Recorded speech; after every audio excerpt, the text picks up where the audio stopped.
उत्साही personal energy channel में आप सभी का बहुत बहुत स्वागत है।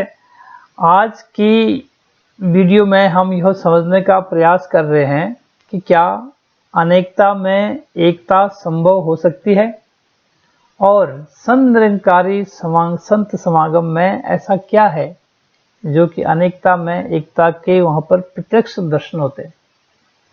यह वीडियो थोड़ा लंबी है और हमारा पूर्ण विश्वास है कि मानव जीवन को प्रभावित करने में, सही दिशा देने में पूर्णतया सक्षम हो सकती है। वीडियो को अंत तक देखकर अपने कमेंट्स जरूर लिखिएगा।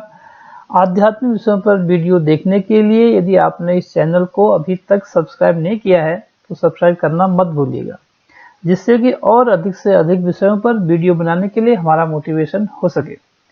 परमात्मा ने सृष्टि का निर्माण सुंदर तरीके से किया है। देखते हैं, कल कल करती हुई नदियां, ऊंचे ऊंचे पर्वतों की विशाल चोटियों, सुंदर सुंदर हरे भरे जंगलों, विशाल सागरों, चांदी जैसे चमचमाते हुए रेगिस्तानों और सूरज चांद सितारों से पूरी दुनिया को सजाया है। अनेक प्रकार के पशु पक्षियों की प्रजातियां, चहचहाते हुए सुंदर सुंदर रंग बिरंगे पक्षी बागों की शोभा बढ़ाते हैं। जंगल में रहने वाले सभी जानवर आपस में मिलजुल कर रहते हैं।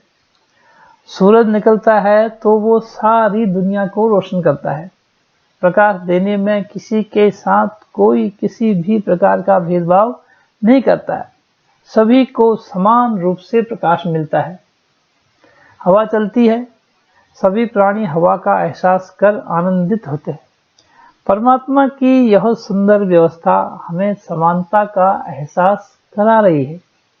ऐसा लग रहा है कि परमात्मा ने यह संपूर्ण रचना मानव के उपयोग के लिए ही बनाया है। समझ में आ रहा है कि इस पृथ्वी पर विचरण करने वाली सभी योनियों में मानव योनि ही श्रेष्ठ है, जो कि कर्म योनि है। मानव को ही प्रभु ने विवेक, चेतना, अच्छे बुरे की समझ दी है। ईश्वर ने मानव को धरती पर मानव के रूप में भेजा है, अतः यह सबसे पहले मानव ही है। लेकिन अज्ञानता के अंधकार में रहकर यह अपने मूल स्वरूप की पहचान नहीं कर पाया और मानव होते हुए भी हिंदू, मुस्लिम, सिख, ईसाई और पता नहीं क्या क्या बन गया। धर्म भी अलग अलग मान बैठा। मानव अनेक जातियों वाला तो बन गया, परंतु मानव नहीं बन पाया। मानव ने ही दुनिया के सभी इंसानों को धर्म, जाति, मजहब के नाम पर जुदा जुदा कर दिया। यह अज्ञानता का ही परिणाम है जो मानव मानव से अलग हो गया। सभी 5 तत्वों के ही पुतले हैं। छठा तत्व स्वयं प्रभु परमात्मा आत्मा के रूप में सभी प्राणियों में विद्यमान है। मानव अज्ञानता के अंधकार में रहकर अपने मूल स्वरूप को नहीं जान पाता, जिससे वह अपने मूल उद्देश्य से अनभिज्ञ रहकर जीवन भर भटकता रहता है। संत महात्मा आवाज दे रहे हैं कि हे इंसान, तुझे जीवन मिला है प्रभु परमात्मा की प्राप्ति के लिए। तू गुरु की शरण में जाकर प्रभु परमात्मा की प्राप्ति कर ले। तू अपने जीवन के लक्ष्य को हासिल कर ले, अर्थात अपने आप को जान ले कि मैं कौन हूँ। ईश्वर एक है, नाम इसके अनेक हैं। इसी एक प्रभु को परमात्मा, गॉड, खुदा, अकाल पुरुष, अल्लाह, राम, कृष्ण, निरंकार आदि नाम से सारी दुनिया में पुकारा जाता है। सद्गुरु ही इस परमात्मा से मिलने का साधन बनता है। सद्गुरु सदैव इस दुनिया के कल्याण हेतु प्रकट होता है। जो भी इंसान अपनी अक्ल, सियानत, विद्वता, बढ़तपन आदि को छोड़कर निमाणा होकर सद्गुरु के चरणों में शरणागत हो जाता है, सद्गुरु उसको ज्ञान के नेत्र देकर उसकी आत्मा का नाता परमात्मा से जोड़ देते हैं। मानव को ज्ञान अर्जित होते ही उसके जीवन में अज्ञानता का अंधकार नष्ट हो जाता है, उसके सारे भ्रम समाप्त हो जाते हैं। कहा भी है, ज्ञान अंजन गुरु दिया अज्ञान अंधेर विनाश, हरि कृपा ते संत भेटिया नानक मन प्रकाश।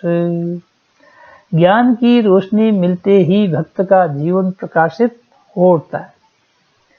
सद्गुरु की कृपा से उसे जीवन में जीने का तरीका मिल जाता है, उसका जीवन ब्रह्ममय हो जाता है।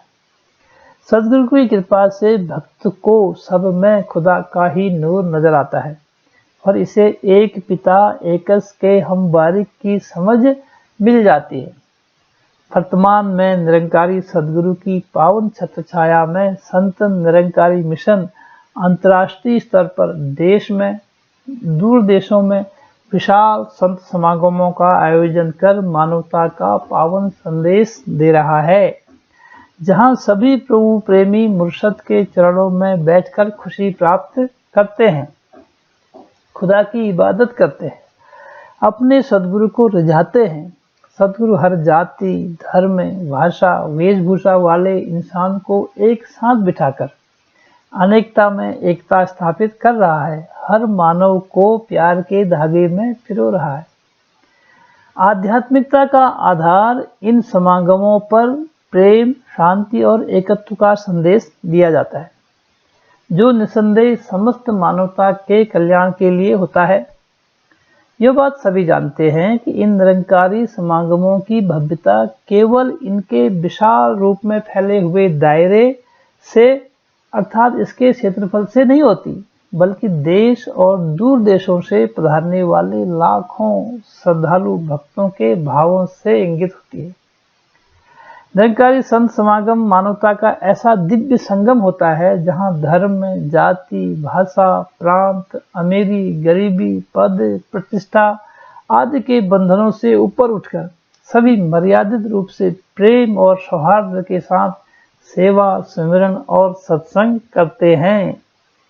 यह उसी संदेश का अनुसरण है जो सभी संतों, पीरों और गुरुओं ने समय समय पर दिया है।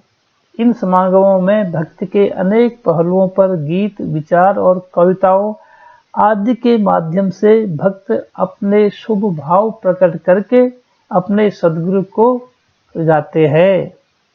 इन समागमों के लिए रिहायशी टेंट, यातायात, लंगर, कैंटीन, प्याऊ, शौचालय, प्रकाशन आदि अनेक सुविधाएं दिन रात सुचारू रूप से सेवादल की वर्दी में निरंकारी सेवादल के भाई बहन एवं मिशन के भक्त अपनी निष्काम सेवाएं समर्पित करते हुए बहुत पहले से ही तैयारियों में जुट जाते हैं और समागम को संपन्न कराने में अपनी महत्वपूर्ण भूमिका निभाते हुए आनंद विभोर होते हैं। देखने में जो सामाजिक गतिविधियां लग रही हैं, उसका आधार पूर्णतः आध्यात्मिक है। सभी एक दूसरे में परमात्मा का रूप देखकर एक दूसरे के चरणों में धन निरंकार जी कहकर आनंदित होते हैं। निरंकारी समागमों का रूप विद्या ददाति विनयम का जीवंत उदाहरण प्रतीत होता है। यहाँ पर सबके चेहरों पर एक रूहानी आभा होती है, जो उनके मन के पूर्ण संतोष को प्रकट करती है। सेवा कर रहे इन भक्तों के हर्ष और आनंद की पराकाष्ठा तब देखने को मिलती है जब सेवा करते हुए उन्हें अपने सद्गुरु के दर्शन हो जाते हैं। उस पल सभी गुस्से के हृदय से गदगद हो जाते हैं, खुशी से गाने, झूमने, नाचने लगते हैं। इसी स्वर्गीय नज़ारे का सभी श्रद्धालु पूरा साल हर समय इंतजार करते हैं। अगले वीडियो में किसी विशेष टॉपिक के साथ फिर मिलेंगे। यदि आपको ये वीडियो अच्छा लग रहा है तो चैनल को लाइक, शेयर और दिल से सब्सक्राइब कीजिएगा। I love you all.